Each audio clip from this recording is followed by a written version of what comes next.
Hello, and welcome to the 3D Systems Q4 2021 conference call and webcast. At this time, all participants are in listen-only mode. A question-and-answer session will follow the formal presentation. If anyone should require operator assistance, please press star zero on your telephone keypad. As a reminder, this conference is being recorded. It's now my pleasure to turn the call over to John Nypaver, Treasurer and Investor Relations. Please go ahead, sir.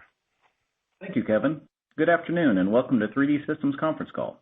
With me on the call are Dr. Jeffrey Graves, our President and Chief Executive Officer, Jagtar Narula, Executive Vice President and Chief Financial Officer, and Andrew Johnson, Executive Vice President and Chief Legal Officer.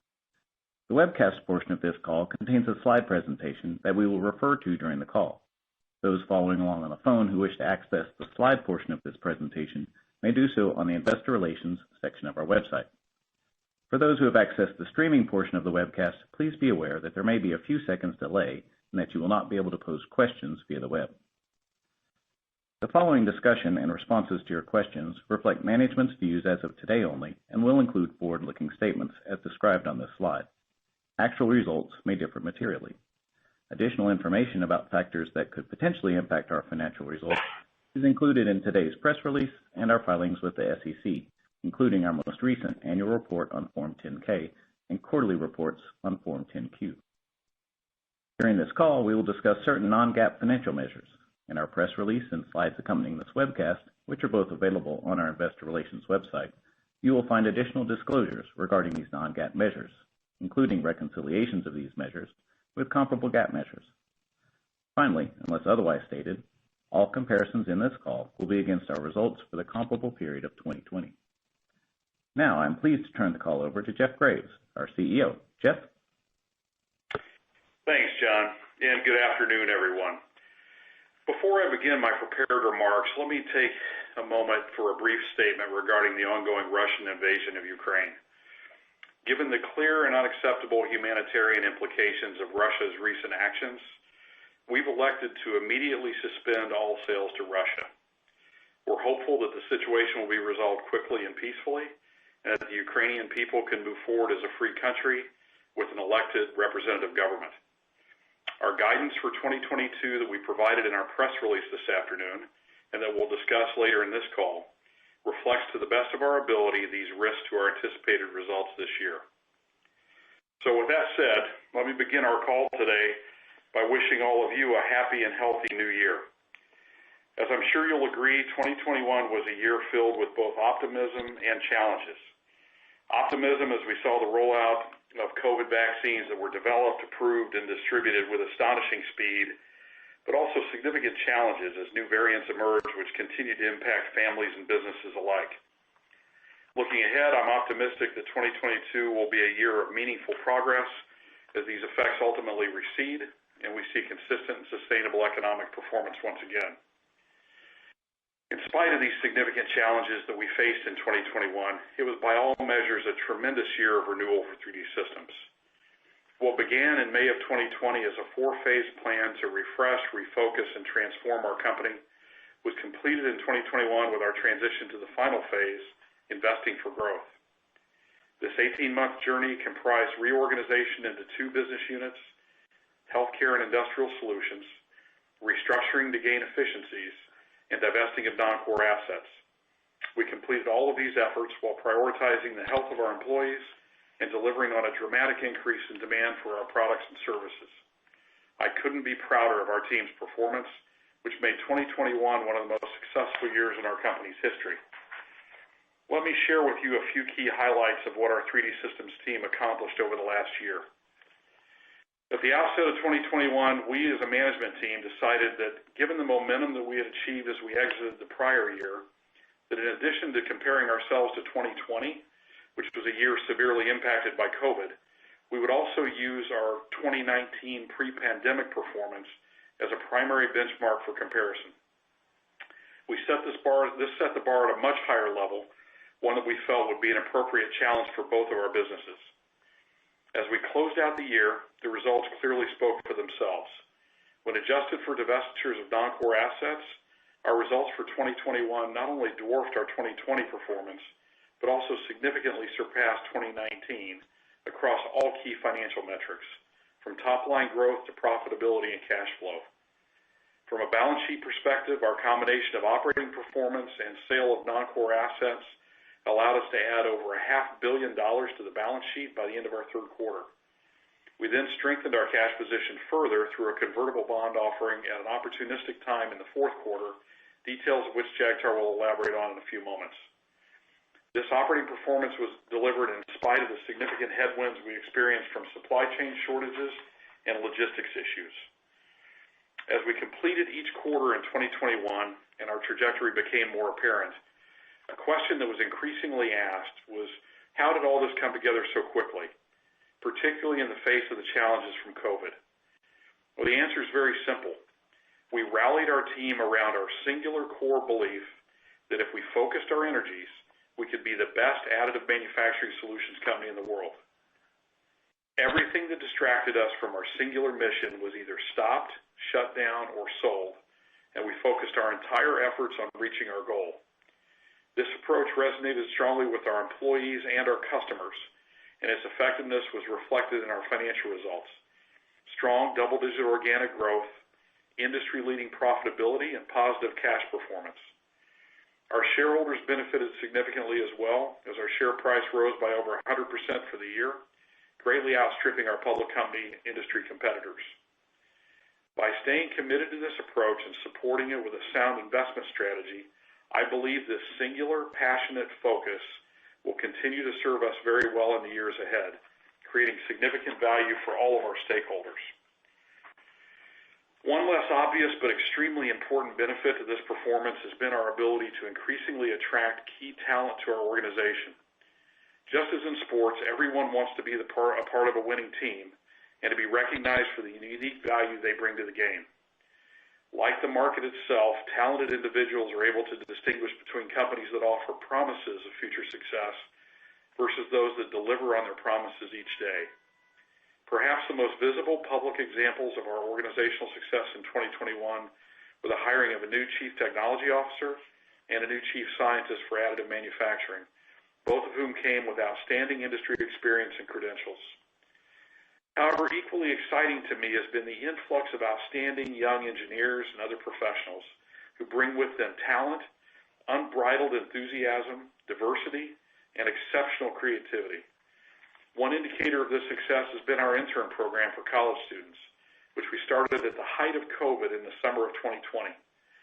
Since inception, we've averaged over 100 applicants for every internship position we've created, and these numbers continue to rise each year.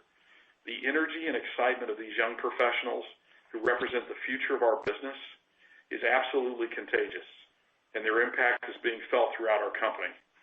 In these challenging times, never has the need to attract the best talent been more important, and I'm extremely pleased with our progress in this area. As we completed our divestitures late in the year and continued to gain momentum in the market, we turned our attention increasingly to investing for growth. We first prioritized our internal investments in R&D and infrastructure, firming up our new product plans and priorities. Our efforts bore fruit in the fourth quarter with the release of 3 new powder bed printing systems, including our SLS 380 polymer-based system, as well as our DMP Flex 200 and DMP 350 dual metal-based printers, the latter of which is a dual laser version of our top-selling single laser system. The increased productivity that our dual laser system delivers is already expanding our market opportunities, particularly in healthcare business, where productivity benefits to medical device customers has proved compelling. In addition to these new printing systems, in 2021 we released the largest number of new material offerings in our company's history. These materials spanned all of our polymer technology platforms and address key application needs such as those requiring precision surface finishes, fire retardancy, and improved strength and toughness characteristics. This expertise in polymeric materials technology is a key differentiator for our company in the marketplace and an important sustainable competitive advantage. Given the exciting lineup we have ahead for all of our product lines and our rapidly growing demand outlook, we've decided to incrementally increase our R&D commitment for 2022 in order to bring these products to market at regular intervals over the next year. We look forward to sharing highlights of our new product introductions with you in the months ahead. In addition to our new hardware introductions, customer feedback over the last year made it very clear that software will play an increasingly important role in the move of 3D printing from the laboratory into factory production environments. While for many years we've had very strong software offerings to control and optimize the print process itself, production-focused customers have now clearly identified the need for a software system that can control entire fleets of printers, regardless of the manufacturer, as well as an array of post-print inspection and inline automation processes spanning from raw material to finished parts. An additional challenge is the need to be fully compatible with existing enterprise systems such as SAP, Oracle, Microsoft, and Salesforce in order to minimize factory disruption and costly upgrades as production additive workflows are introduced. In short, in order to be successful at scale in a factory environment, our customers need a cloud-based manufacturing operating system that could optimize and manage the entire workflow, applying native AI and leveraging machine intelligence to maximize component quality and throughput.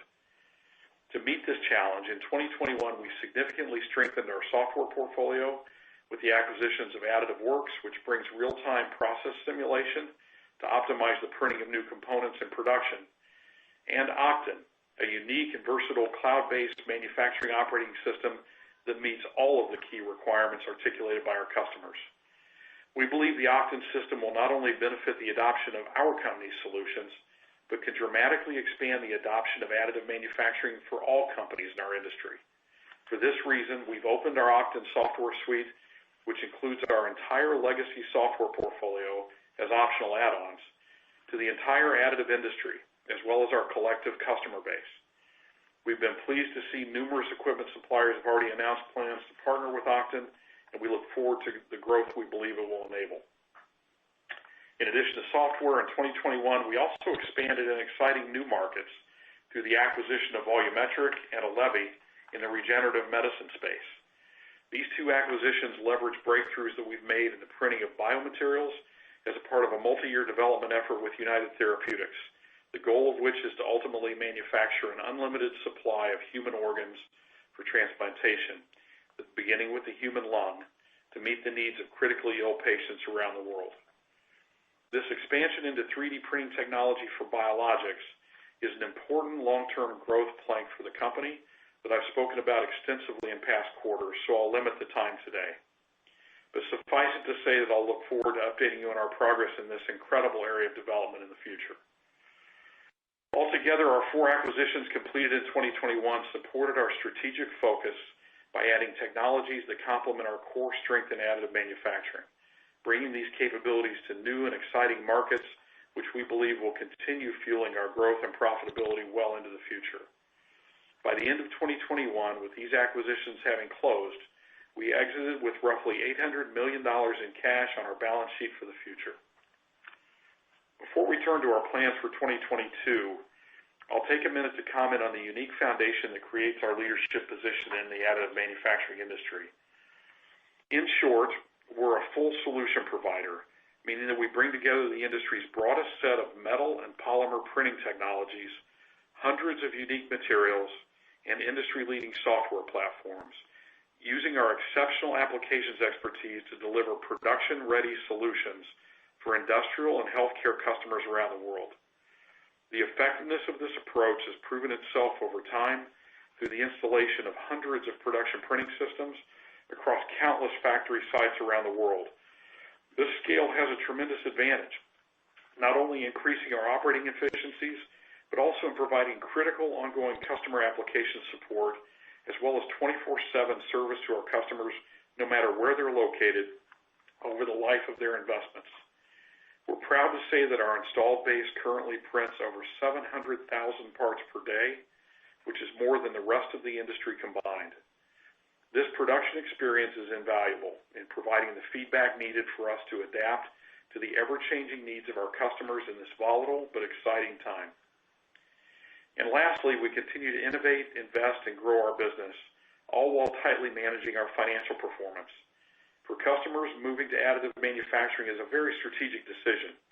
Any customer investing significant capital in fleets of hardware to adopt additive manufacturing at a production scale wants to know that their partner is financially sound. and has the scale, capability, and commitment to support them wherever they operate, over the immediate and the long term.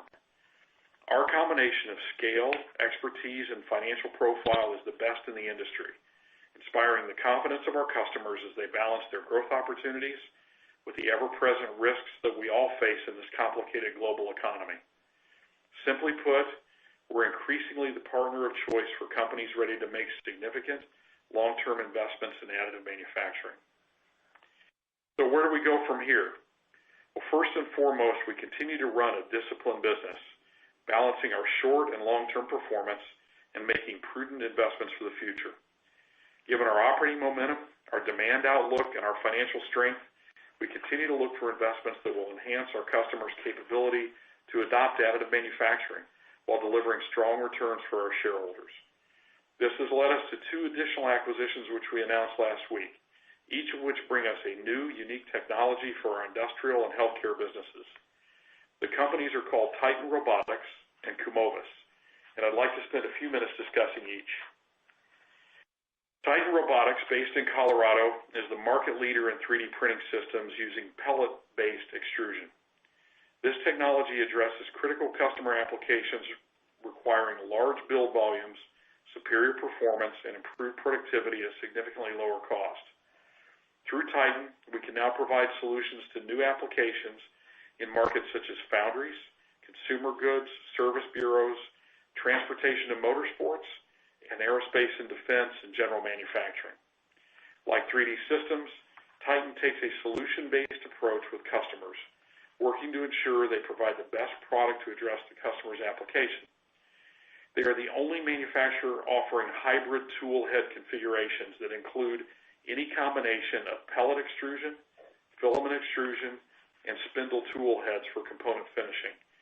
This unique capability gives customers the flexibility to choose the best production printer configuration to meet their specific application needs, with the selective use of pellet-based polymers providing a significant cost advantage over filament-based systems. With an open system architecture, a Titan printer has available to it hundreds of standard polymer formulations, allowing customers to not only select the ideal material for their application, but also realize potential cost savings of up to 75% versus traditional filament extrusion. With Titan's technology and our go-to-market reach, as well as the combination of Titan's engineers and our applications group, we're confident we can rapidly expand into the extrusion marketplace for our industrial business.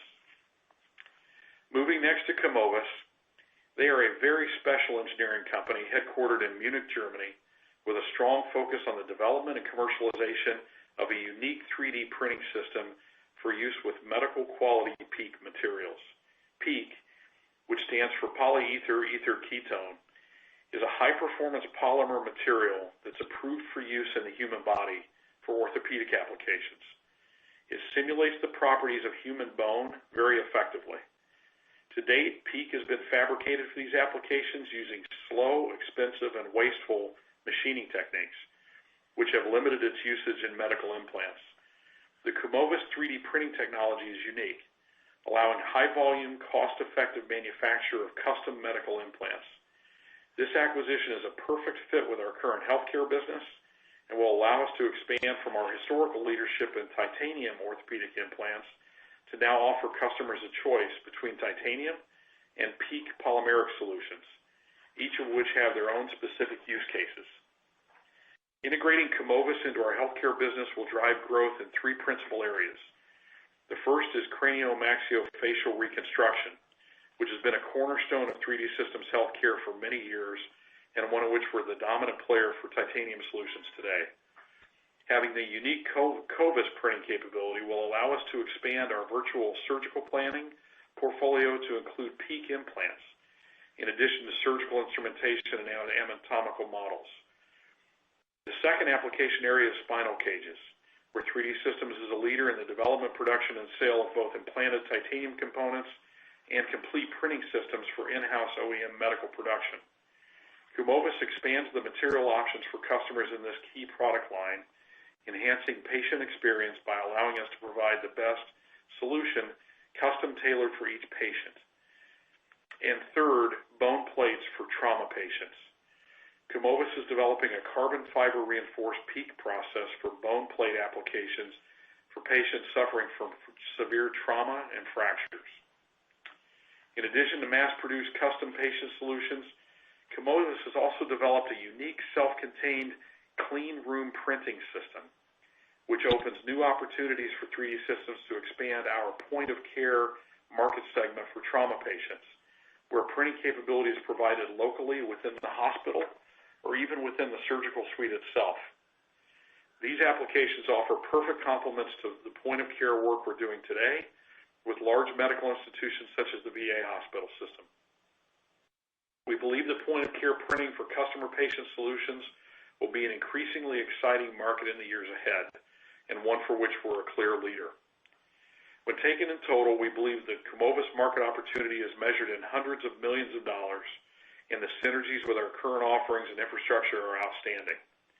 Given the FDA approvals that are already in place for PEEK materials in human applications, we expect regulatory clearance for printed PEEK components to be granted later this year, and that this technology will contribute in a meaningful way to our healthcare business in the years to follow. So in summary, with our tremendous progress over the last 18 months, our continued strong momentum, our breadth of technology combined with our clear application leadership, and the benefits of scale as one of the largest pure-play additive manufacturing companies, we enter 2022 with a great deal of optimism. This optimism is not only for 3D Systems, but for the additive manufacturing industry as a whole. As new production opportunities open each day, we firmly believe that additive manufacturing adoption in production settings will continue to grow at an exciting pace, and we're confident that we will help lead this transformation. Our value proposition is simple. We offer the strongest and most complete portfolio of additive manufacturing technologies brought together with the most knowledgeable and creative engineering teams to solve the most valuable application needs of our customers. We do so by combining a belief in financial discipline with an overlay of strategic perspective to guide our continued investments for the future. As we look forward, we see a growing industry and a tremendous potential to serve our customers. For us, 2022 will be a year of exciting growth and investment as we continue to strengthen the company for the future. Our investments will continue as they have over the last year, including adding industry-specific application expertise, back-office infrastructure, and this is important, the foundational technologies that enable the value we bring to our customers. Specifically, we expect that over the next 18 months, we will refresh our entire lineup of metal and polymer hardware platforms, while continuing to release record numbers of new materials and improvements to our software products offered through Optum. In partnership with United Therapeutics, we will make substantive progress in our regenerative medicine efforts, creating what we believe will be significant value in the years ahead. We recognize that bureaucracy is an impediment to growth, so we're committed to remain a lean and nimble organization that challenges itself to execute flawlessly, introducing new products on an almost continuous basis while reducing manufacturing costs and maintaining industry-leading quality. Growing adoption of our technology into customer production applications will drive high-margin, post-install recurring revenue streams via consumable materials, software, and services. In the coming years, we're confident that this focused approach and simple business model will result in consistent year-over-year double-digit organic growth with expanding gross margins, our goal of which is to exceed 50% over time. With 3D Systems at the forefront in driving adoption of additive manufacturing, we'll continue to transform existing industries within healthcare and industrial markets, as well as creating entirely new markets, such as regenerative medicine. With that, let me turn the call over to Jagtar, who will now describe our fourth quarter and full year financial results in more detail. Jagtar? Thanks, Jeff. Good afternoon, everyone. As Jeff said, 2021 was a tremendous year. Our teams worked extremely hard and delivered outstanding results, which I am pleased to share with you today. I'll begin the discussion with full year 2021 numbers, starting with revenue. Revenue for 2021 was $615.6 million, an increase of 10.5% compared to the prior year. This increase occurred despite the divestiture of our portfolio of non-core businesses.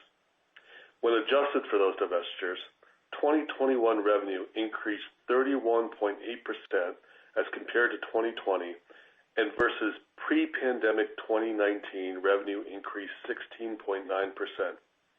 This impressive performance against both 2020 and 2019 validates the transformation efforts we have guided the company through and upon which our team has executed over the past several quarters. Our strategy of providing additive manufacturing solutions for industrial and healthcare customers, utilizing a broad portfolio of hardware, materials, and software solutions combined with applications expertise is delivering consistent, strong, double-digit revenue growth. Gross profit margin for 2021 was 42.8% compared to 40.1% in the prior year. Non-GAAP gross profit margin was 43% compared to 42.6% in the prior year. Gross profit margin increased primarily as a result of prior year non-recurring write-downs related to equipment and inventory. Operating expenses for 2021 on a GAAP basis decreased 13.3% to $296.8 million compared to the prior year. On a non-GAAP basis, operating expenses were $214.7 million, a 9.4% decrease from the prior year. The lower non-GAAP operating expenses are primarily a result of restructuring efforts done in late 2020 and businesses divested as part of the company's strategic plan. We had GAAP earnings per share of $2.55 for 2021 compared to a GAAP loss per share of $1.27 in 2020. The increase was primarily due to the gains recognized on businesses divested during 2021. Our non-GAAP earnings per share for 2021 was 45 cents compared to non-GAAP loss per share of 11 cents in 2020. This increase was primarily due to our higher revenue combined with the lower operating expenses talked about earlier. Now we'll turn to fourth quarter results. For the fourth quarter, we generated revenue of $150.9 million, a decrease of 12.6% compared to the fourth quarter of 2020. The decrease is a result of the aforementioned divestitures. When adjusted for divestitures, we saw strong double-digit growth of 13.1% versus Q4 2020, a 10.4% increase over Q3 2021, and impressively, a 21.9% increase versus pre-pandemic Q4 2019. We are seeing great demand in both healthcare and industrial segments that are driving this consistent growth in our core business, which I'll speak to in more detail shortly. In the fourth quarter, we had GAAP loss per share of 5 cents compared to GAAP loss per share of 16 cents in the fourth quarter of 2020. Non-GAAP earnings per share was 9 cents, flat to non-GAAP earnings per share of 9 cents in the fourth quarter of 2020. As I mentioned earlier, our revenue growth is being driven by strong demand in both healthcare and industrial segments. On a full year basis, adjusted for divestitures, revenue in 2021 for healthcare increased 40.1% and industrial increased by 24.4% as compared to 2020. The rebound in industrial began in Q4 of 2020 and has continued through 2021. Industrial revenue in the fourth quarter 2021 outpaced Q4 2020 by 22.2% and Q3 2021 by 12.4% after adjusting for divestitures. In fact, this marks the fourth consecutive quarter of year-over-year organic growth in the industrial segment.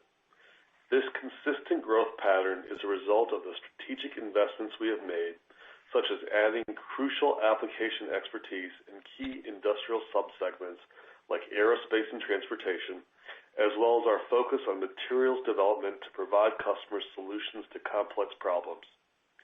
And perhaps most importantly, we continue to invest in our software platform, which not only enables customers to move from design to successful build faster than ever, but also allows them to literally run their entire manufacturing process with one integrated cloud-based software solution. This will be a key driver in empowering customers to make the transition from traditional to additive manufacturing at an ever-increasing pace. And our investment in Titan Robotics, with their extrusion-based technology, opens up even more opportunities for our industrial business to grow as we enter new markets. Healthcare growth was broad-based in 2021, from dental to personalized healthcare and point-of-care services, with dental enjoying a large tailwind from the sale of materials for aligners, crowns, and dentures. These subsegments are heavily influenced by patient access to dental and medical offices. 2021 ended with a substantial wave of Omicron cases and a similar pattern to the original COVID wave. Patients were either unable to get appointments or offices were understaffed due to infections, resulting in a reduction in short-term demand for certain elective healthcare procedures during Q4. As such, we expect material sales to moderate early in 2022 as existing inventory originally meant for Q4 is consumed during the first half, but demand should remain strong for healthcare as the backlog of appointments are filled throughout the year. In addition, our investment in Komovis opens up new markets for us in medical devices. We have a leadership position in this area and are now able to satisfy customer application requests for parts and hardware that require medical-grade polymers like PEEK. Now we turn to gross profit margin. GAAP gross profit margin was 43.9% in the fourth quarter 2021, bringing the full year GAAP gross profit margin to 42.8% as compared to 40.1% for the full year 2020. Non-GAAP gross profit margin in the fourth quarter was 44.1%, bringing the full year non-GAAP gross profit margin to 43% compared to 42.6% for the full year 2020. Gross profit margin and non-GAAP gross profit margin increased in the fourth quarter primarily as a result of better absorption of supply chain overhead resulting from higher production volumes combined with strong inventory management resulting in reduced obsolescence.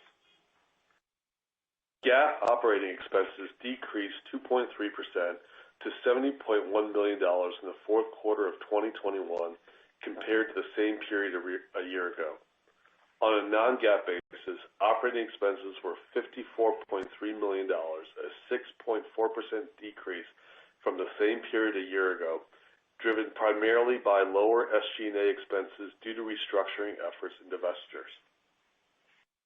GAAP operating expenses for the full year 2021 decreased 13.3% to $296.8 million compared to the prior year, primarily as a result of a goodwill impairment charge of $48.3 million and cost optimization charges of $20.1 million that both occurred in 2020. On a non-GAAP basis, operating expenses were $214.7 million in 2021, a 9.4% decrease from the prior year. The lower non-GAAP operating expenses are primarily a result of restructuring efforts done in late 2020 and businesses divested as part of the company's strategic plan. Adjusted Ebitda, defined as non-GAAP operating profit plus depreciation, was $74.1 million for full year 2021, or 12% of revenue, compared to $28.7 million for full year 2020, or 5.2% of revenue. The year-over-year improvement was primarily due to higher revenue in spite of divestitures and lower operating expenses as a result of cost optimization actions and divested businesses. Now, let's turn to the balance sheet. I will begin by noting that we issued a $460 million 5-year convertible bond in the fourth quarter. We decided to issue this bond after considering the growth potential of our industry and business and the robust investment opportunities that we see going forward. The marketing of our bond met with a very healthy demand, and we were able to issue our bond at a 0% coupon, providing the company with a significant arsenal for investment with very low carrying costs. After completing this bond offering and combined with our previous activities of divesting non-core assets, making strategic organic investments, and generating $48.1 million of cash from operations, we ended the year with $789.7 million of cash on hand, an increase of $705.3 million from the beginning of 2021. We believe we are good stewards of investor capital as we manage our cash and evaluate investment options that will drive future growth and profitability. We were excited to have an early opportunity to invest some of our cash as we expand our hardware technology to include 2 extrusion-based platforms through the acquisition of Titan Robotics and Komovis. The acquisitions are expected to close in the second quarter. We are very excited about these investments. Both of these acquisitions bring unique capabilities and are well positioned for the industrial and healthcare applications that they intend to serve. We expect that these acquisitions will add a point or more of organic growth and be accretive to earnings in 2023. Going forward, we believe cash from operations, along with a portion of cash on hand, will fund organic growth opportunities, and we will continue to explore a robust M&A pipeline to support our strategy of driving recurring revenue growth and greater adoption of additive manufacturing in both the industrial and healthcare segments. I want to reiterate my view that our revenue growth, strong adjusted Ebitda, cash generation, and cash available for investment sets us apart from others in our industry. Beginning last year, we provided guidance on full year non-GAAP gross profit margins. This year, we are expanding our guidance to include revenue and non-GAAP operating expenses. We believe these are helpful data points for investors to evaluate our company. For full year 2022, we expect revenue to be within a range of $570 million and $630 million. Non-GAAP gross margins to be between 40% and 44%, and non-GAAP operating expenses to be between $225 million and $250 million. Our revenue guidance reflects our expectation of an expanding additive manufacturing opportunity that will drive demand and, as a result, our continued revenue growth adjusted for divestitures. At the same time, we see demand continuing to expand, not just in 2022, but in future years as well. As a result, our operating expense guidance includes our commitment to invest organically in the technology behind our market-leading hardware, materials, and software platforms, as well as investing in the right talent to continue the successful execution of our strategy. We believe these investments will position the company to continue to lead the additive manufacturing industry with robust market-leading solutions. Our guidance does not include the potential for significant additional macroeconomic events that could negatively impact our business, such as COVID-19, geopolitical events, or other factors that could further impact either demand or disrupt our supply chain.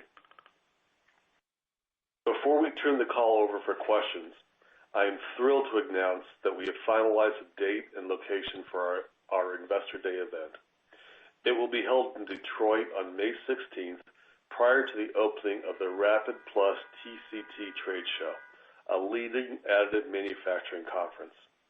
This will be an in-person event, and we are excited to give attendees more details about our strategic vision, including our plans for new products, services, and exciting new applications.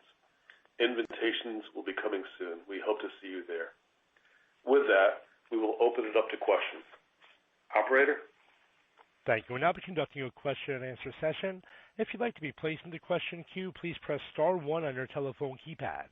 A confirmation tone will indicate your line is in the question queue. You may press star two if you'd like to remove your question from the queue. For participants using speaker equipment, it may be necessary to pick up your handset before pressing star one. One moment, please, while we poll for questions. Our first question today is coming from Ananda Baruah from Loop Capital. Your line is now live. Yeah, good afternoon, guys. Hey, congrats on the momentum, and thanks for taking the question. I really appreciate it. I have just you got it, of course. I have kind of like 1.5 questions. So one's going to be super quick, and then one is sort of more like a legitimate one. But of the 22 growth forecast, how are you guys thinking about the organic growth contribution in that forecast, and what's a good way for us to think about it? And then just on the new product, and then what would be the new product contribution in 22, or what's the best way to think about that? You guys, it seems like clearly you're sort of setting a context, for us to expect ongoing new product introductions, throughout the portfolio for the next couple of years. And so what's the right way to think about, or a useful way to think about new product contribution in 22? And so those are my two questions. Thanks. Yeah, Nanda, I'll comment, and Jack Tar, if you want to add something, you're welcome to. The vast majority of our growth this year will be organic, and Nanda, the investments we made late last year and that we've made now with Komovis and Titan, they'll primarily impact starting in 23. It'll be relatively immaterial in 22, and we're nicely. We have a very strong demand profile right now. So when we talk about double-digit growth this year, it's virtually all organic. There'll be some small contributions from these acquisitions, but most of those will ramp up materially in 23. So that's really what we're positioning ourselves for. In terms of new product contributions, we'll talk a lot more about that as we go through the year. We were pleased to launch a few in the fourth quarter of 21. You'll see those increasingly roll out through 22 now and into 23. And by the time we're finished, we'll have refreshed our entire platform over that period of time. The revenue from that will obviously phase in over time, and again, most of that will be hitting in 23 is what we're thinking. Jack, are any other color to add? The only thing I'd add for you, Ananda, is that if you go to the press release, we did provide a disclosure on revenue excluding divestitures of $540 million for 2021. So if you want to see what 2021 looked like now, those divestitures are behind us, and so you can see what that means for year-over-year growth based on our guidance. Totally got it. All right, great. Super helpful. Thanks, guys. Thanks, Ananda. Thank you. Next question today is coming from Greg Palm from Craig-Hallum. Your line is now live. Yeah, thanks. Hey, good afternoon. And hey, congrats on the good end of the year here. Thanks, Greg. Starting with gross margin, really good Q4 performance, and I'm just sort of, what are the assumptions behind the guide, knowing that Q4 was sort of the first clean quarter? Looks like the guidance for fiscal 22 is a little bit below what you did in Q4, so just trying to get a little bit more color there. Yeah, we had a great Q4 on gross margin, Greg. As I said during my prepared remarks, right? Q4, we were at higher production levels, which helps us from the perspective of absorption on fixed costs in our supply chain. We did a great job of managing inventory, so didn't have a lot of obsolescence or scrap or other areas. That was the primary two drivers of gross margin performance. There was pricing and mix a little bit, but that was less impactful than just good solid execution of the supply chain. So as we look to 22, we will continue to manage supply chain tightly, but really gross margins will be impacted a little bit by what's going on, kind of geopolitical wise or economy wise, as we're seeing kind of the supply chain constraints around the world sort of continuing for at least the first half of the year, and the rising costs that are resulting. So that's a little bit of the delta, as well as kind of production volumes and the extent that we continue to manage the supply chain tightly. So hence the range. We think we did an excellent job executing in Q4.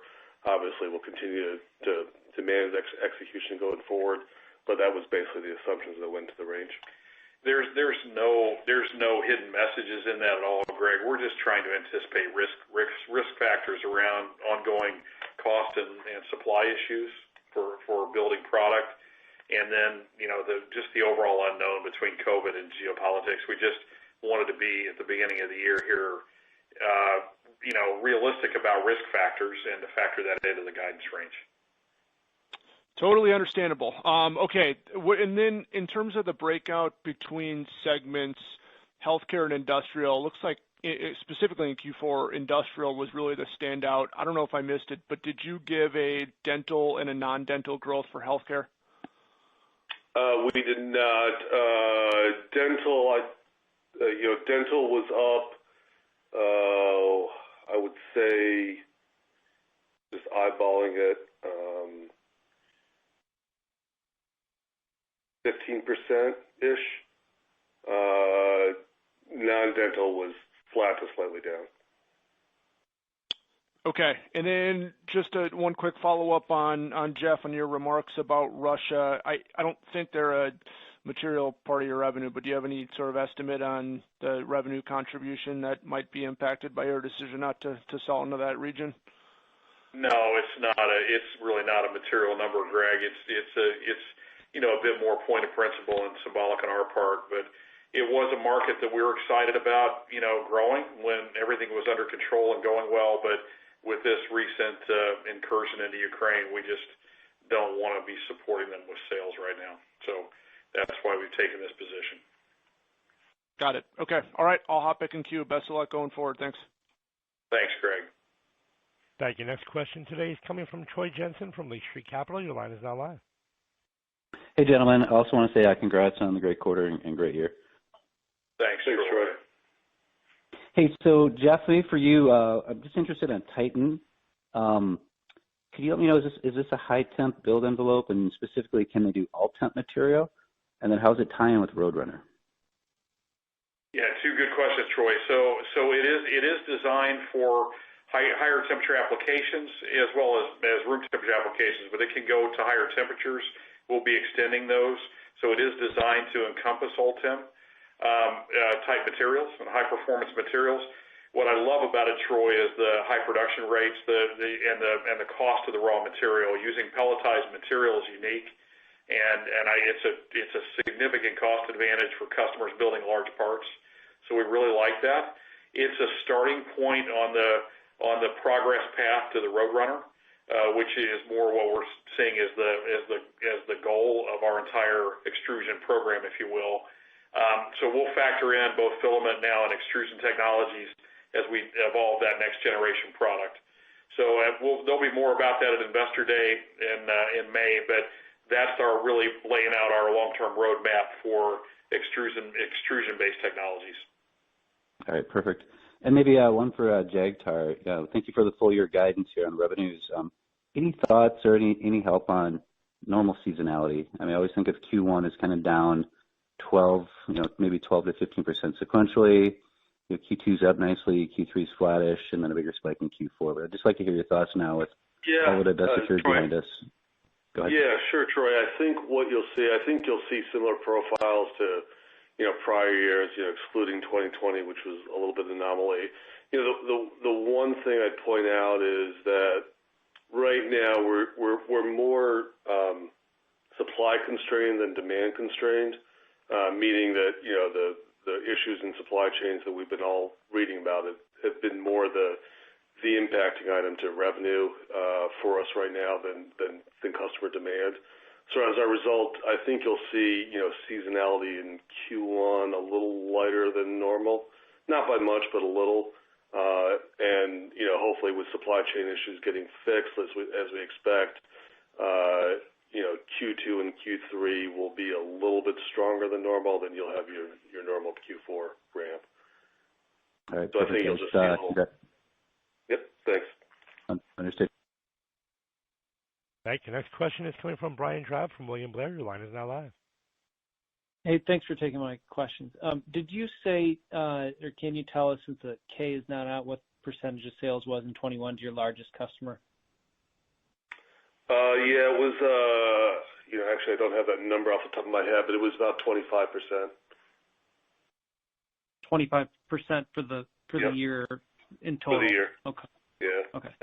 Okay, thank you. And then I think it was Titan, right, is the acquisition that is using an open consumables model.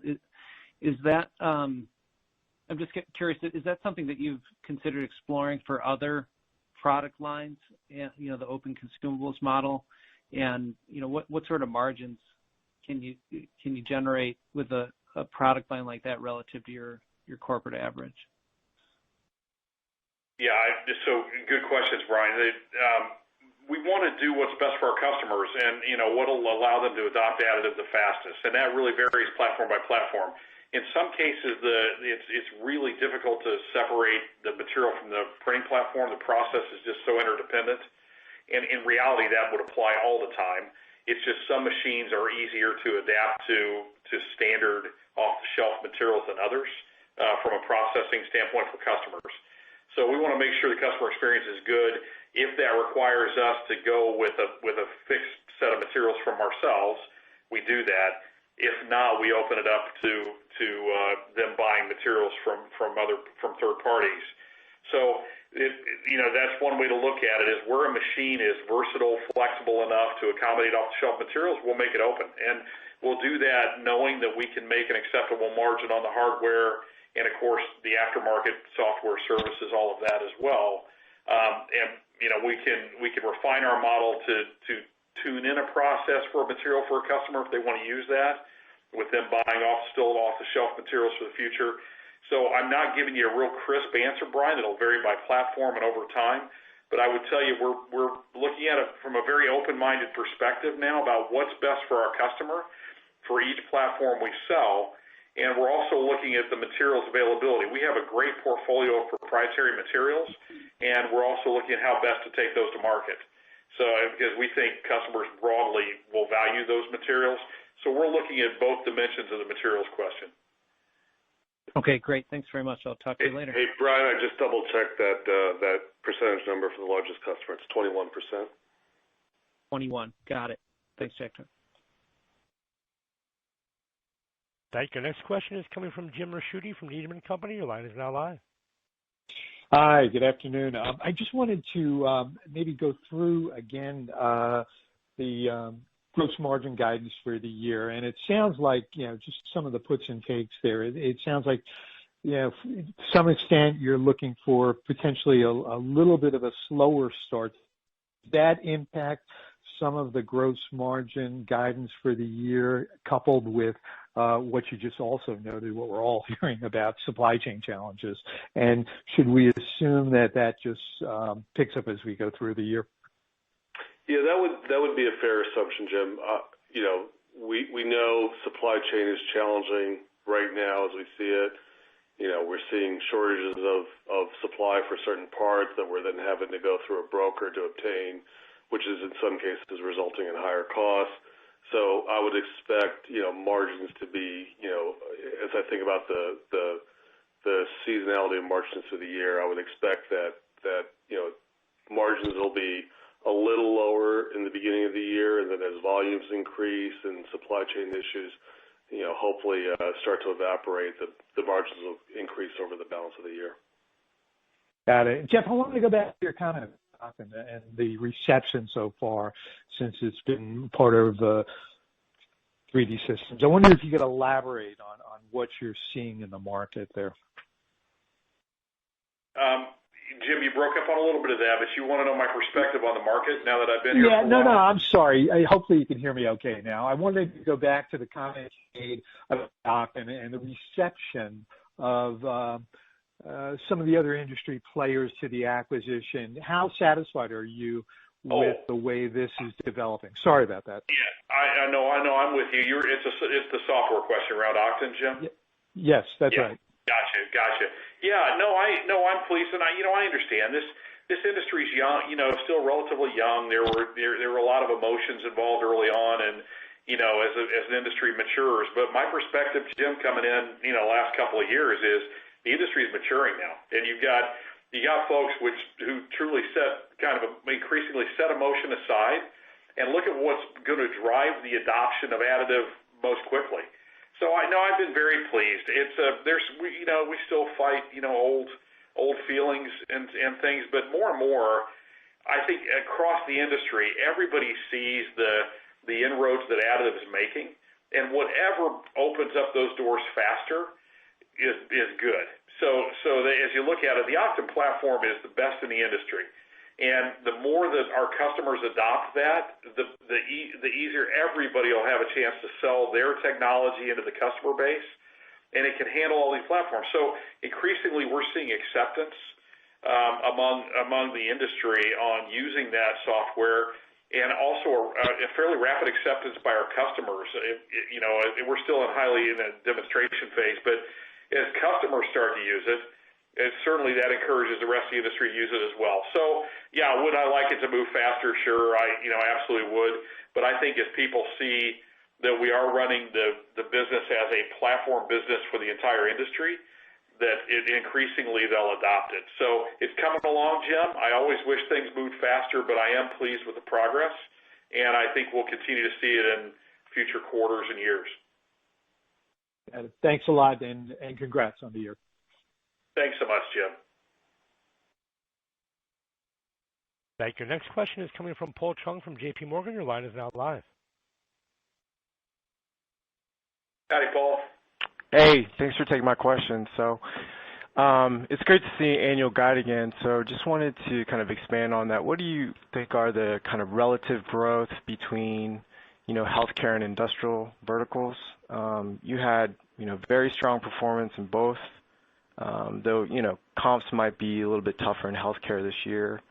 I think you mentioned electives may start to come back. Just any additional thoughts there between the segments? Yeah, Paul. So we're not really giving guidance by segment. I will say that I expect both businesses to do well. You are right. Comps for healthcare will be harder, but we've got a great business there now. Added by a new acquisition that will help the business. So I would expect both businesses to perform well in 2022. Paul, it's interesting dynamics. The industrial markets are probably in total larger. If you add them up, they're probably larger and have greater potential for growth. There's some are more competitive than others in terms of what the application demands and all that stuff. Healthcare may be slightly smaller, but the payoff for additive is extremely high in healthcare with some of these mass-produced, customized solutions for patients. And I think the adoption rate will continue to be exciting. So it'll be a real foot race between the conversion of industrial markets to additive and the embrace of the healthcare business. And it's very hard to handicap, but nicely you add them both together and you get really good, solid double-digit growth, year over year organically, which we're just thrilled about. Gotcha. And then just on the kind of pricing versus shipment dynamic for guidance, how do we kind of think about maybe some anticipated pricing increases, just the overall unit shipments, and then any comments on your pipeline and visibility that kind of provided you the confidence to reinstate guidance? That would be helpful. Yeah, sure. So on pricing, pricing is something we constantly evaluate. We did do a temporary surcharge in Q4 that we've continued this year. We're continuing to evaluate pricing of our products pretty regularly, especially since in certain of our products we are, frankly, just supply constrained right now. In certain of our products, we've got more demand than we've got availability, so we are evaluating pricing on all of them. And what was the second part of your question, Paul? Oh, sorry. I was just talking about the pipeline and the visibility. Oh, yeah, that's the pipeline. So, really can't comment on pipeline, but I will say, last quarter I talked about how much revenue we left on the table going into Q4, which you may recall I said $3 million. I will say, coming into Q1 this year, exiting Q4, because of supply constraints, we left about $8 million on the table. So that number increased despite, the great results we had for Q4. So, as I've said earlier, we are more supply constrained right now than demand constrained. And Paul, I think the only comment I'd add is if you get back to just the fundamental revenue guide, how much is baked in for price versus volume and stuff. Predominance of our growth and revenue is going to be volume based, and we're looking for pricing opportunities because our costs are also up. We've got other cost initiatives to try to keep them down. And we do have, as Jagtar mentioned, some surcharge kind of logistics cost pass-ons that we're trying to do. But by and large, the revenue growth is volume driven because of increasing demand in both of our business units.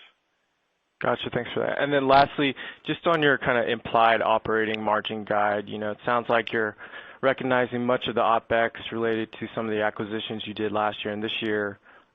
Sales may be expected to kind of scale in 23. So maybe, how should we think about kind of normalized operating margins out the gate when those businesses do start to scale, maybe in 23, and then you see some normalization of gross margins? Thank you. Yeah, I think we are focused on the strategic plan that we've talked about. We'll talk more about this particular topic on Investor Day, but our ultimate goal is 50% gross margins, double-digit revenue growth, and 20% adjusted Ebitda margins. And obviously for this year, this is an investment year to continue to modernize our product portfolio or improve our product portfolio to have the continue to be the leader in this industry. So we're making those investments. The financial goals that we've set as part of our strategic plan are firmly still our objectives, and we'll talk about more about the details at our Investor Day. Great, thank you. Thanks, Paul. Thank you. Next question is coming from Sarkis Sherbetchyan from B. Riley Securities. Your line is now live. Good afternoon, and thank you for taking my question here. I'll try to make it quick. Can you give us a sense for what's being paid to acquire Titan Robotics and Komovis? Yeah, so the two acquisitions together were just under $80 million. Sorry, that's 80? 80, yes. Okay, perfect. And I'm assuming is that going to be all cash, or is there a mix of stock or something? That's all cash. Okay. All cash. Great. And related to that, can you maybe dive a bit into your build or acquire strategy? Just kind of looking at the big balance sheet you have today, and clearly, it sounds like you're gaining talent here for your business for the organic side as well, besides the acquisition. So just want to get a sense for what you're willing to spend on from an acquisition perspective and what you're willing to kind of build organically. Thank you. Yeah, sure. No problem. Sorry. So our default is always, can we do it ourselves? Can we hire the talent, do it ourselves? It's the lowest risk, highest controlled way to develop a new product. We have great in-house capability, and we continue to expand that. And we do it. We take an equal view of software, materials, and hardware platforms to see what we can afford to do and what we need to prioritize.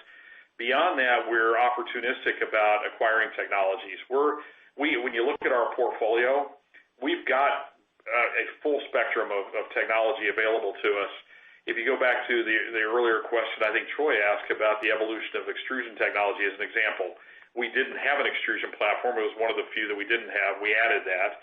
And now it's a matter, okay, how fast can you evolve that product line and expand it? So we'll look at doing that organically, investing in it. If there's a way to accelerate it, just using it as an example, we would always consider the return on that incremental investment. So if there's something opportunistically out there that would accelerate our strategic plan, our direction for a platform, we would consider it and look at the return on that investment. Asset prices have certainly come down, which makes it a better race between internally and externally when you've got cash on the balance sheet. It's good to consider both. So we don't have a specific formula. We aren't in such need of a new technology that we must go out and buy it, which is really a nice position to be in. So we will opportunistically go to the outside and bring things in. And the more synergy they have with our existing systems, the more attractive that proposition becomes. If you look at the Komovis acquisition recently, they bring a great printing technology and a new material to healthcare. We've got great synergy with all of our SG&A and overhead infrastructure in our Denver facility to get that product to market. So that all factored into the equation to go outside and bring that in to give us this wonderful new polymer technology for healthcare. That's the way we look at it. When those assets come along, we evaluate the cost of doing it internally and the time versus bringing it in from the outside. So that's the most definitive answer I can give you. Great. Thank you for that. I'll hop back in the queue. Okay. Thank you. Next question is coming from Noelle Dilts from Stifel. Your line is now live. Hi, and again, congratulations and thanks for taking my question. Just on the hardware platform refresh, I'm just kind of curious if you're anticipating any sort of temporary impact to gross margin as you introduce those new platforms, and if that's incorporated into your guidance at all. Thanks.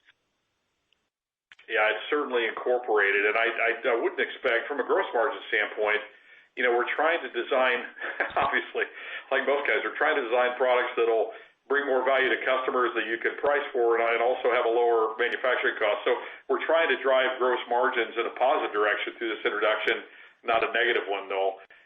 But with that said, in terms of the R&D drag on the new platform, that we try to lay out with our OpEx guidance, and there is an expense associated with it. But from a gross margin standpoint, I would expect it to be, certainly neutral at worst to positive over time. Jack? Yeah, I would add, Noel, that as we introduce new products, we have costs within our supply chain that are devoted to sort of maintaining the products we have in the field today.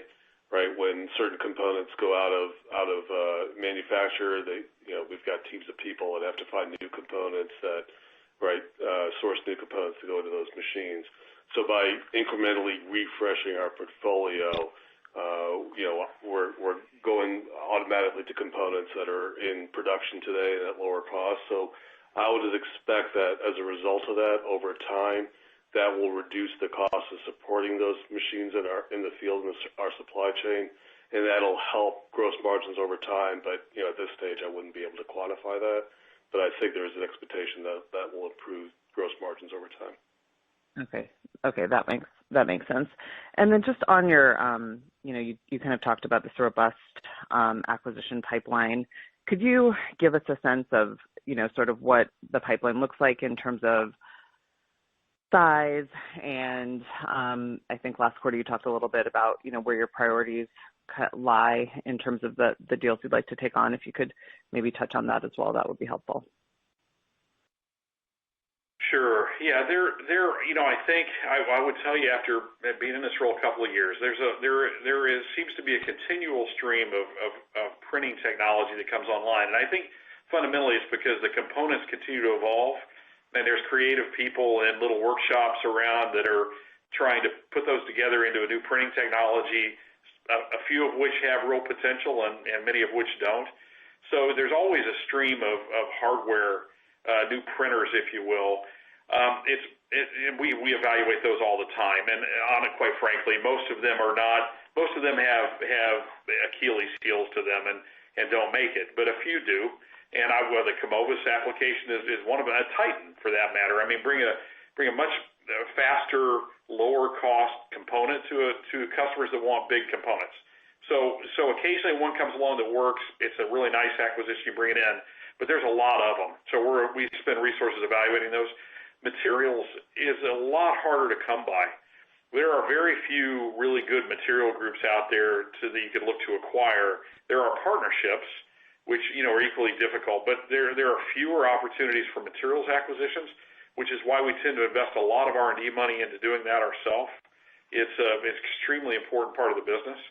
And then software, we did a couple of big ones to provide missing pieces last year in process optimization and obviously the Octane manufacturing infrastructure. That was a big missing piece, I think, for the entire industry, frankly. So I love that one. I'm not sure there's a lot more to do in acquiring software. There's just more to do in internal developments. But we'll continue to hunt and take a look, especially for production efficiency kind of things. That's important. So we'll continue to look for factory efficiency kind of software applications. Beyond that, Noel, it's a lot of application expertise. Are there ways for customers to bring in new applications faster through the use of process simulation, specific application knowledge, things like that? There are little groups you can acquire to do that, to just expand your application capability, which is really the cornerstone of our business, if you will, what's driving our growth. So that's kind of I gave you soup to nuts on everything that's possible out there. There are a few, larger acquisition potentials, much rarer and more difficult to do, that would bring both revenue and cost synergies. But those are highly opportunistic, and we continue to be open to those. But there's not many of them, frankly. So we mainly focus on technology and bolt-ons. Got it. Thank you.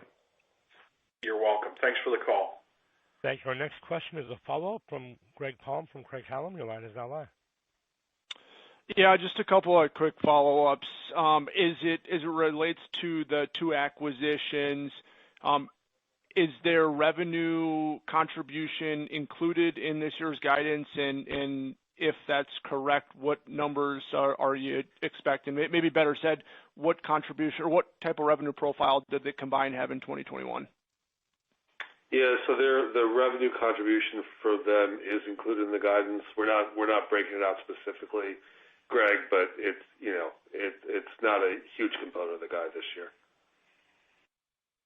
Okay, fair enough. And just going back to the question on customer concentration, I guess by my math, even if you look at it on a revenue from healthcare excluding divestments, it looks like that the vast majority of that absolute increase from fiscal 20 to fiscal 21 was driven by that one customer. I guess can you confirm if that math is correct? But more importantly, my assumption is the growth in 22 and beyond will be much more broad-based. So I was just hoping you can maybe sort of go through those assumptions a little bit more. Yeah, on the 20 to 21, clearly, that customer was a big contributor to the healthcare growth.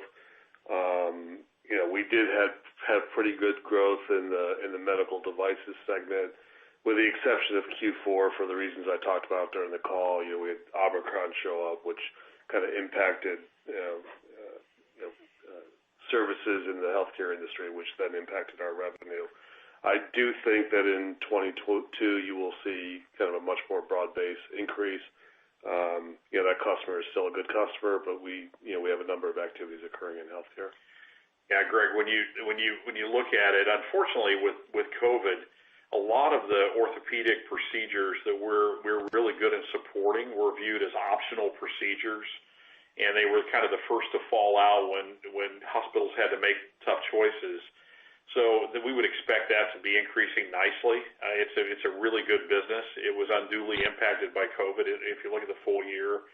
So while our large customer in the dental segment will obviously continue with nice growth, I would expect our growth to be much more broad-based next year, or this year in 22, in both healthcare and in the industrial market has been delightful. I'm really pleased with the applications we're identifying in the industrial market that we can really go in and make a difference with.